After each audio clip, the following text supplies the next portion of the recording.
Chers amis, bonjour. Alors cette paracha que nous allons lire, la deuxième, le déluge, parachat noir, eh bien derrière le drame du déluge, du Maboul, se cache une histoire mystérieuse et souvent méconnue dont nous allons parler, c'est celle de la tour de Babel. L'histoire est courte, pas plus de 9 versets. L'histoire se déroule ainsi.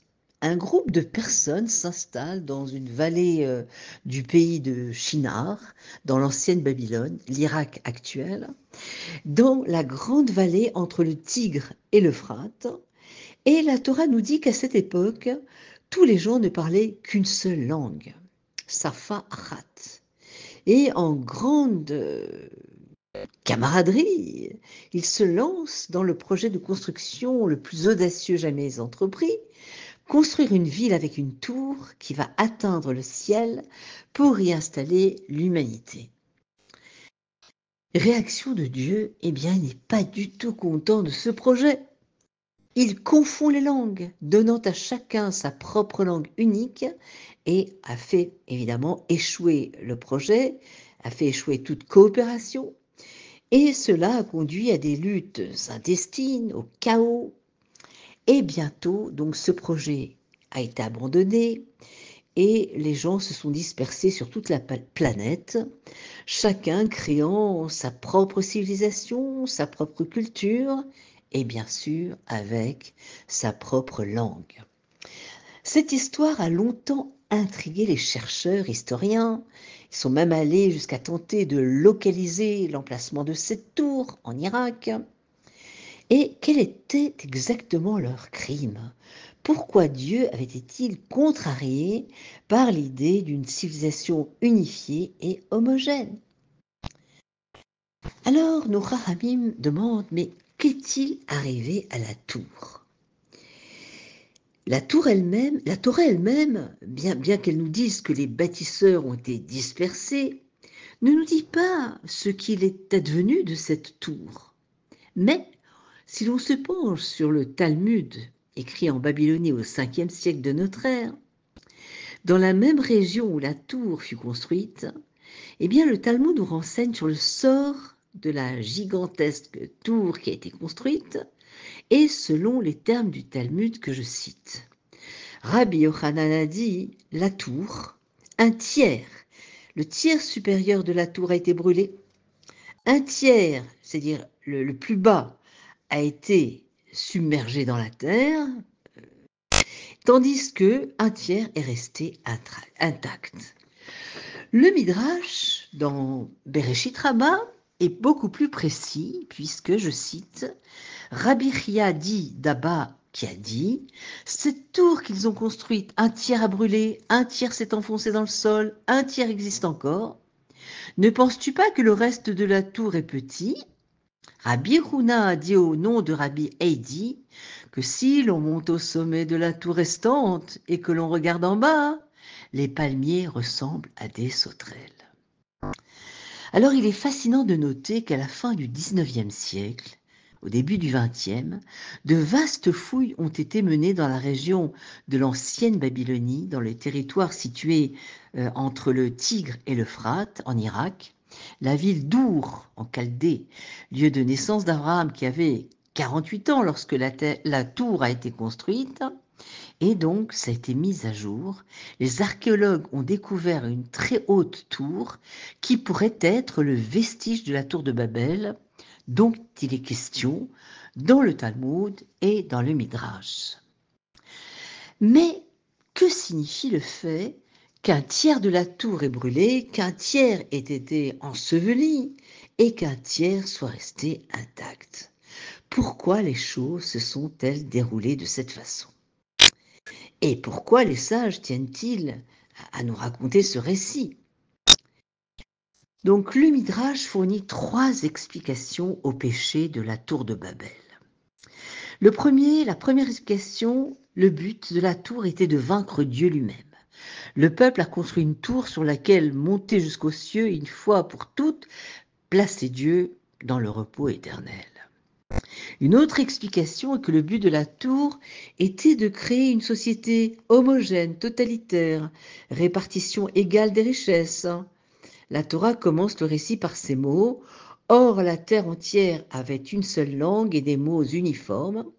Le Midrash explique que ce qui est dans la main de cette personne appartient aussi dans la main de l'autre personne, et ce qui est dans la main de l'autre appartient à l'autre aussi. Bref, c'était une première tentative de société socialiste. La troisième opinion dans le Midrash, c'est que la tour était une défense contre une inondation future. En effet, les gens avaient vécu des rescapés du déluge, donc les enfants de Noir, et donc ils avaient peur que cela puisse se reproduire. Donc nous allons maintenant comprendre la profondeur des paroles des sages sur ce qui est arrivé aux trois parties de la tour. Les rabbins ne se sont pas contentés de parler des propriétés physiques de la tour, mais aussi des trois idées qui l'ont alimentée. L'une de ces idées était complètement brûlée et détruite. L'autre idée a été enterrée, mais pas détruite, et de temps en temps elle refait surface. Tandis que la troisième idée, qui a motivé la tour, se dresse fièrement jusqu'à ce jour. Alors, la première motivation derrière la tour était de combattre le Tout-Puissant, Hachem lui-même. Les gens considéraient le Créateur comme une créature païenne, capricieuse, qui pouvait être apaisée par des sacrifices humains. Ils pensaient que Dieu n'était autre qu'un tyran que nous pouvions combattre et anéantir. Alors cette perspective, bien sûr, a été brûlée. Parce que l'on se dise croyant ou agnostique, que l'on aime Dieu ou qu'on ait des problèmes avec lui, personne ne se sent capable de construire une tour pour assassiner ce qui est divin. Ce tiers d'ailleurs de la tour donc a été brûlé, il a été effacé de la société. Et on raconte une histoire qui dit qu'un jour, un père juif laïque envoie son fils dans une école préparatoire chrétienne. Le premier jour, son fils rentre à la maison et dit à son père qu'il a appris un nouveau concept. Eh bien, c'est la Trinité. Ce à quoi son père répond: il n'y a qu'un seul Dieu et nous ne croyons pas en lui. Bon. Il est clair qu'aujourd'hui, que vous y croyez ou non, nous avons affaire à un Dieu transcendantal, transcendant l'espace, le temps, la matière, au-delà des propriétés humaines, et qui ne peut être tué par la guerre. La deuxième idée de l'origine de la tour, créer une société homogène, a été enfouie dans la terre. Mais elle réapparaît de temps à autre, d'Alexandre le Grand, de l'Empire romain au socialisme de Karl Marx, en passant par l'Union soviétique, de la République populaire de Chine, et même certains professeurs qui tentent de faire taire les différences entre les peuples, tant en termes de pensée que de richesse. Mais cette idée semble bel et bien être la solution au conflit. Mais pourtant, elle a échoué à maintes reprises et a produit bien plus de désastres et d'effusions de sang que du bien. Et elle défie la nature humaine et détruit la créativité humaine. Un grand homme disait: le capitalisme est la distribution inégale des richesses, le communisme est la distribution égale de la misère et de la pauvreté. Alors nous ne pouvons pas garantir l'unité en niant la diversité. La diversité est inscrite dans la trame de l'existence, de même qu'il n'existe pas deux visages identiques, il n'existe pas deux esprits identiques, affirme la Mishnah.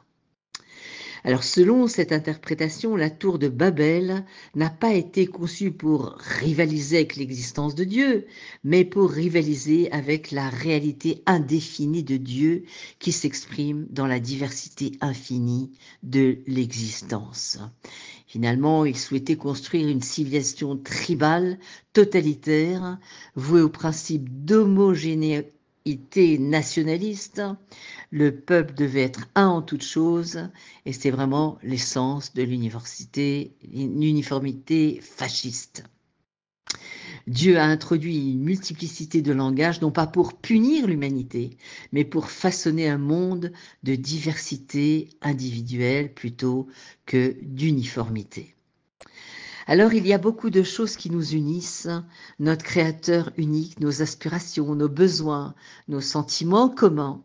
Nous sommes tous émus par un beau coucher de soleil, par le sourire d'un enfant qui s'éveille. Mais il y a aussi beaucoup de choses qui nous divisent. Et c'est ce qui nous divise est aussi divin que ce qui nous unit. Les gens ne sont pas les mêmes et ne sont pas censés être les mêmes. Donc en vérité, cet aspect de la tour, la croyance que nous pouvons détruire la diversité et créer une unité superficielle a été enterrée dans la terre. Mais de temps en temps, une personne ou un mouvement vient et essaie de le revitaliser, de lui donner un nouveau souffle et finalement, c'est une philosophie ratée.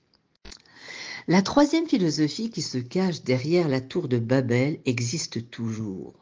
Il s'agit de l'idée selon laquelle nous pouvons construire une tour pour empêcher un autre déluge. Noé se tint devant l'arche pendant 120 ans. Il a averti la population. Dieu allait faire venir un déluge. Et jusqu'à 120 ans, on s'est moqué de lui. Et finalement, le déluge arriva. Toute personne sensée aurait dû conclure qu'il existe un créateur qui dirige le monde et qui attend des hommes qu'ils se comportent de manière morale et bienveillante. Nous sommes responsables devant Dieu et envers l'univers. Pourtant, les gens, les petits-enfants de Noach, ont choisi de croire aveuglément que le déluge n'était qu'une catastrophe naturelle et il ne s'agit que d'un hasard de la nature. Il n'y a aucune leçon à en tirer, au contraire, nous pouvons corriger le problème, non pas en nous améliorant, mais en construisant correctement une tour de soutien pour empêcher le ciel de s'effondrer.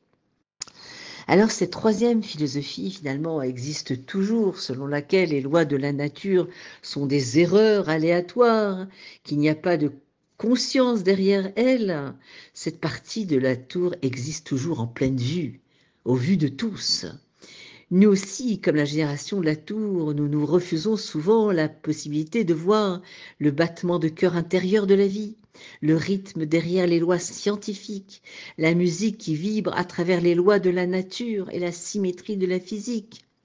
En prenant les miracles qui nous entourent et en les envoyant simplement dans un laboratoire scientifique pour être disséqués sous forme de formules, nous rendons nos vies et notre monde plus superficiels et plus vides.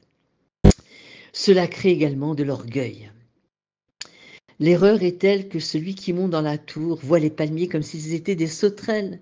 Finalement, le miracle peut être si grand qu'il domine le paysage comme un palmier, et pourtant, les détracteurs vont le minimiser à la taille d'une sauterelle, l'attribuant à la nature, au hasard, sans se rendre compte que la coïncidence est la façon dont Dieu choisit de rester anonyme. D'ailleurs, il y a Einstein, ce grand scientifique, qui disait la chose suivante, il disait le hasard, c'est Dieu qui se promène incognito. Les coïncidences sont une manière pour Dieu de rester anonyme, disait Einstein. Alors, vous pouvez croire que le monde est le résultat d'un Big Bang aléatoire, qu'il s'agit simplement d'une grande erreur cosmique, ou vous pouvez croire que chaque brin d'herbe a été placé là par Dieu et a un but unique. Vous pouvez choisir de croire que vous êtes coincé dans votre travail parce que lorsque vous étiez un étudiant en 2e année à la fac, vous avez choisi un cours au hasard.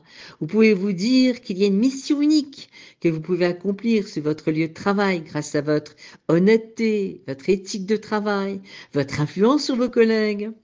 Vous pouvez choisir de croire que vous avez épousé votre conjoint parce que lorsque vous étiez naïf, vous êtes tombé amoureux, vous n'aviez aucune idée de la vraie vie.